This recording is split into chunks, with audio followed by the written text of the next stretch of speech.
Oi! Essa videoaula ela é sobre colocação pronominal, então vamos bem rapidinho aqui nela.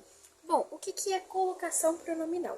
Colocação pronominal é basicamente a posição dos pronomes oblíquos átonos em relação ao verbo. Que pronomes são esses? São si, te, mi, nós, vós, o, as, lhe, lhes, são esses pronomes.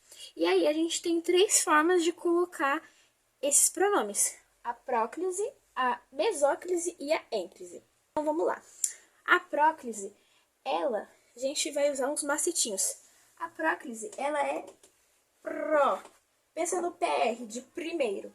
Então ela vai vir antes do verbo. Então a gente tem fatores que vão fazer com que esses pronomes fiquem antes do verbo, que são as palavras atrativas, que podem ser negativas. Então, por exemplo, não, nunca, jamais. Pronomes indefinidos e relativos. Então, algo, alguém, tudo, nada, o que, qual, cujo, quem.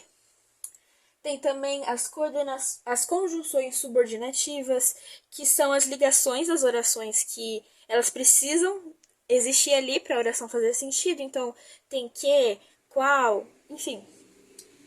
Tem também os advérbios. Só não podem ser os advérbios de intensidade, mas o resto pode ser. Então, por exemplo, aqui, hoje, amanhã, à tarde, talvez. Esses advérbios também pode. E as frases exclamativas e interrogativas. Então, todo esse conjunto que eu falei são palavras atrativas, que são palavras que vão fazer com que o pronome fique antes do verbo. Então, por exemplo, a frase não me chama agora a palavra não é uma palavra negativa, então ela é uma palavra atrativa porque não é negativo.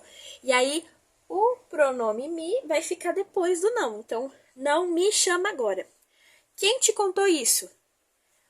O pronome quem é um pronome relativo. Então, o te vai ficar antes do verbo. Quem te contou isso? Tem também aquela frase, aqui se faz, aqui se paga. Aqui é um advérbio. Então, novamente, essas palavras atrativas elas vão puxar esses pronomes para fazer com que eles fiquem antes do verbo. E aí, a gente segue para a mesóclise. A mesóclise, eu acho que ela é a mais difícil, mas ela é muito rara de aparecer no nosso dia a dia.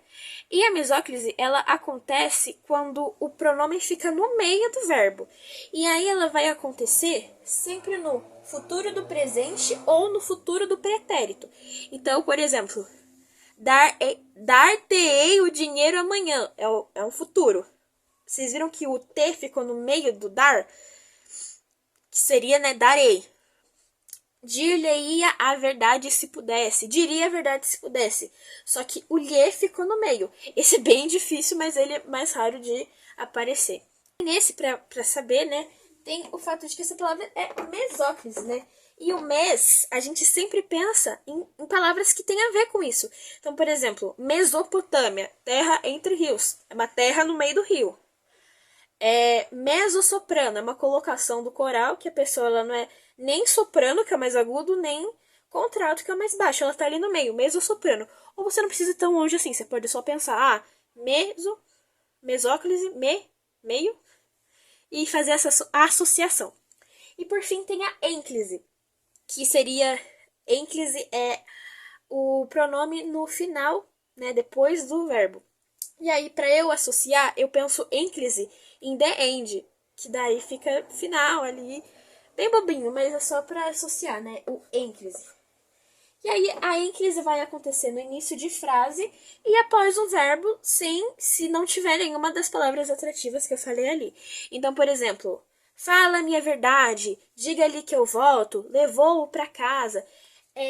Geralmente, a gente fala, né, no dia a dia, por exemplo, me chamou. O certo seria falar chamou-me. Tem também o te amo, que a gente fala te amo, mas o certo mesmo é amo-te.